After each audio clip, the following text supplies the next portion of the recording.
Hello again, everybody. Zack Attack is here with my TNA Impact Wrestling review for tonight on this Thursday night, Halloween night, Thursday, October 31st, 2013. I made an Impact review last week. I missed it. Now I get to watch Impact this week, which was taped this week from Salt Lake City, Utah. Decent Impact tonight. Sorry about the sore voice. Bear with me. I'm still recovering from a head cold, so that's why my voice is a little stopped up. So we'll deal with it here. I love the main event. Great main event despite the ending. And it was a night of Bound for Glory rematches. But besides that, we had an announcement concerning the TNA World Heavyweight Championship situation. Now, last week in Impact, from what I read, because I missed it, AJ Styles declined a new contract Dixie offered, basically saying, Dixie, take this job and shove it. Defended the title against Bully Ray in a rematch. Safely retained it thanks to the help of Mr. Anderson coming back. And AJ walked out of TNA, walked down the building in TNA per se, with the belts. Which made Dixie on the 24/7 the new world. The action never stops. They're videotaping everybody off the show now, like behind the scenes, off out of the ring now. Dixie announced on that and also announced on this that AJ stripped of the title and the title is held vacant. Now, vacancy will be filled with an 8-person tournament. 7 of those 8 people are 7 former World Heavyweight Champions. Samoa Joe, Kurt Angle, Jeff Hardy,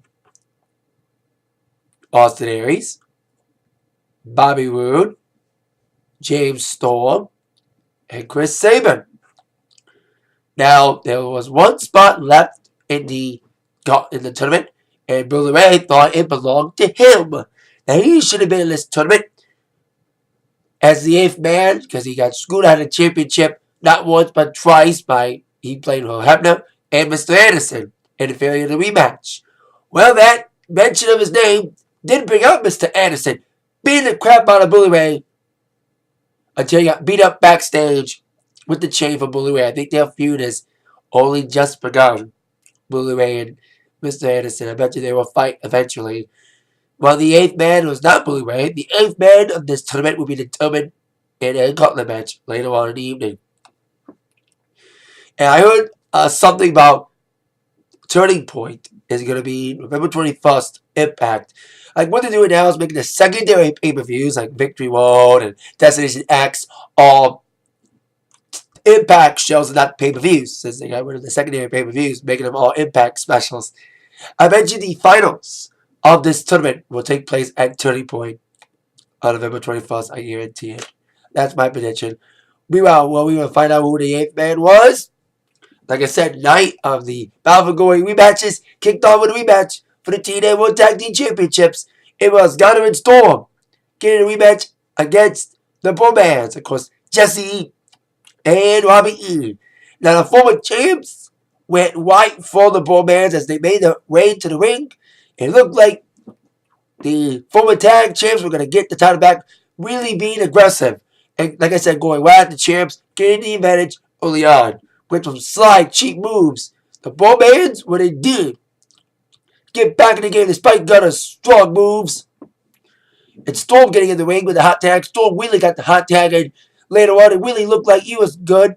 With Gunner taking care of Robbie, Jesse got prone to a closing time backstabber before Storm tried to set up the last call super kick. Robbie E saved Jesse from doing so. But as Storm was going for a suplex time, Jesse from the other side of the rope, Robbie pulled the legs down of Storm, and that made Jesse war on top of Storm. And with Robbie pulling on Storm's leg to prevent a rope break or a kick out. That's how the tag champs retained cheap slide cheating ways. The Bromans got the victory, retained their championships after Robbie E basically held on to Storm's feet to prevent a rope break. So there you go. Bromans retained their titles in the rematch tonight. I know it's supposed to be another rematch. I live in Michigan, and They announced they're doing a house show Saturday at the Super Eagle Casino in Mount Pleasant. I went there for a house show 2 years ago. My review of that show is on here on this channel. And they advertised that they're doing another rematch involving Paul Mans and Stormy Gunner at the house show on Saturday. I'm not going because I have a gig, but still. It's about 2 hours from where I live, so. So you know, they're advertising that match on the card. Meanwhile, continuing the powerful going rematches, we saw EC3, Ethan Carter the third, of course, Dixie's loving nephew once again getting involved in a squasher involving the man he beat at Powerful Glory, Norv Furnham. There was even a crowd chanting, "Let's go, Blue Guy!" And Norv Furnham did try to get some offense in following the early squash movements of Ethan Carter. This is my first time seeing Ethan Carter the third. He's got a nice physique. You know, he's a good looking kid. You know, he's got some potential. He looked okay in this matchup, even though we'll see how he looks when he takes on real competition, not these jobbers like he's been facing in the last couple weeks. But indeed, despite Burnham trying to offense, of course, the Bulldog Driver, a devastating finisher by Ethan Carter the third, EC3 1-2-3 victory for Ethan Carter, continuing his undefeated streak. Like I said, we'll see how Ethan does when he has to match up with big guys and not stupid squashers like this Fulham guy. Now, with this Battle Royal, this gauntlet involving these guys to get the final spot in the 8-man tournament to determine the new world champion. Sting, he had this ruling on him that he could not compete for the world title match anymore. Dixie lifted that ban for one night only. Sting would be the first one in this gauntlet. He would start off with Kaz and put instruments in his gauntlet. And I don't think I'm going to do it in order of entrance. I'll just say Sting, Magnus, Kaz, Daniels, who dress up like Sherlock Holmes and Watson, right? They were pretty funny in their outfits looking for the monster abyss.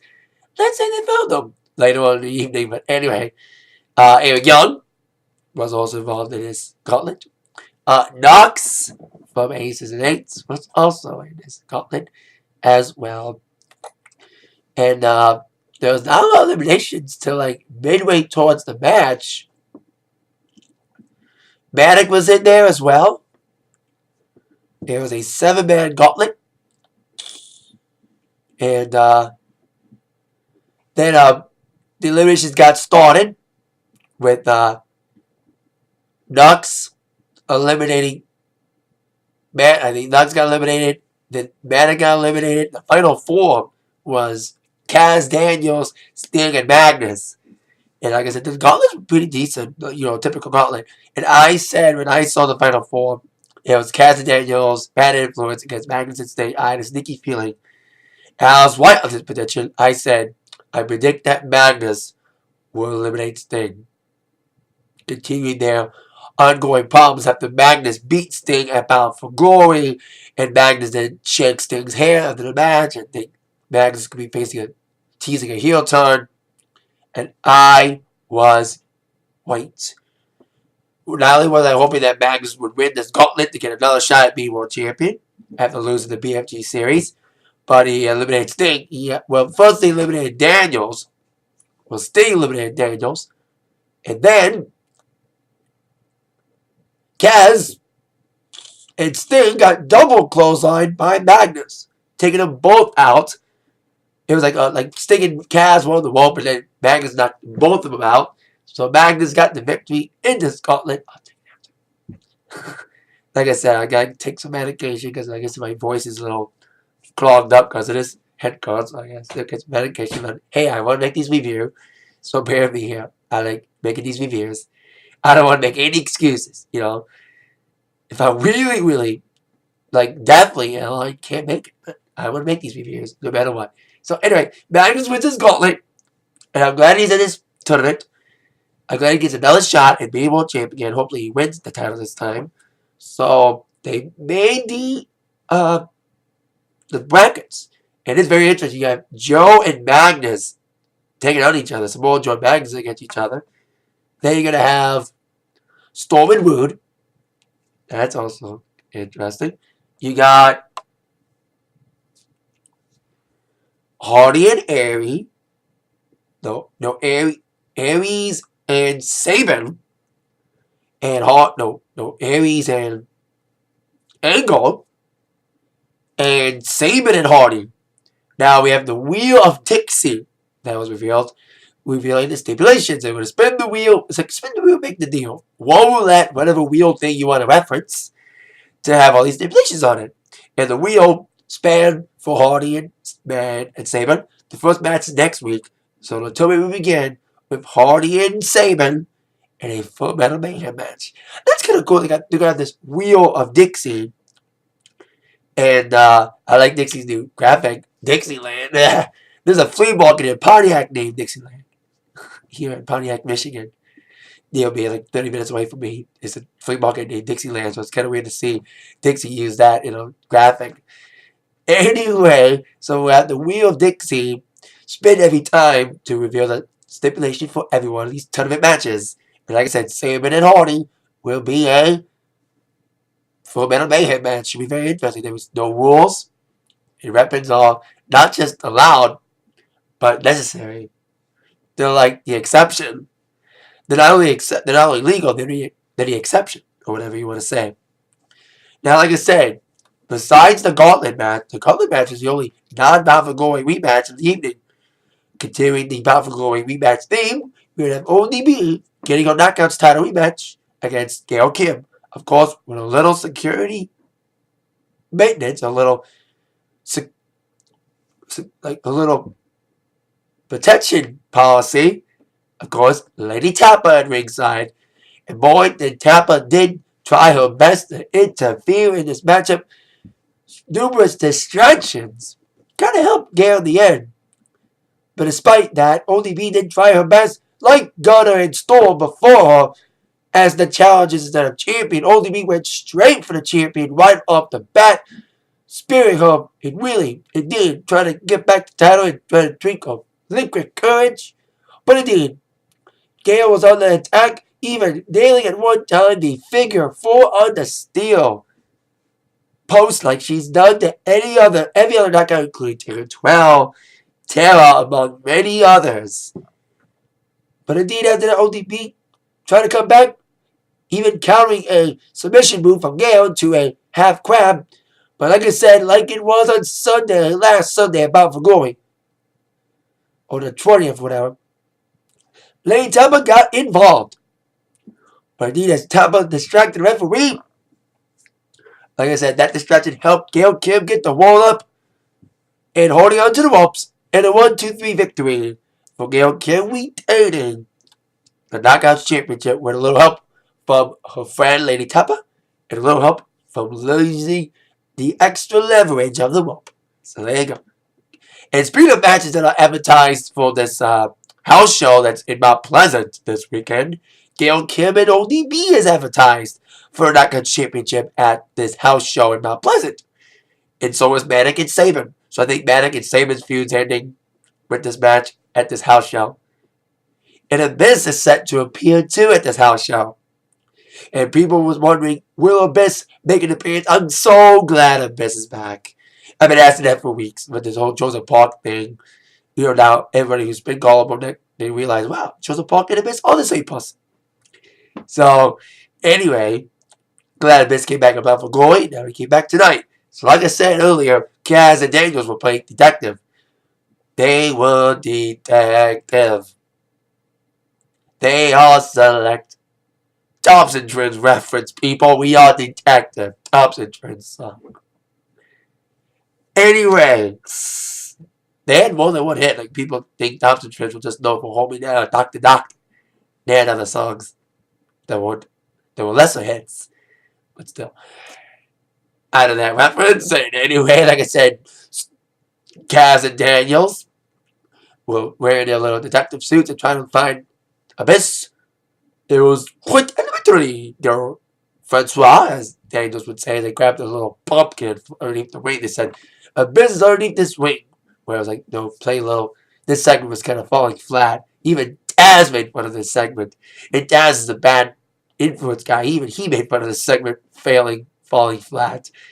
until Eric Young came out, and even Jazz said when Eric Young came out, he's like, "Yeah, Eric Young was saving the segment," and Eric Young's like, "Well, Abyss wanted me to send you a message." Cheap shot from Mr. EY.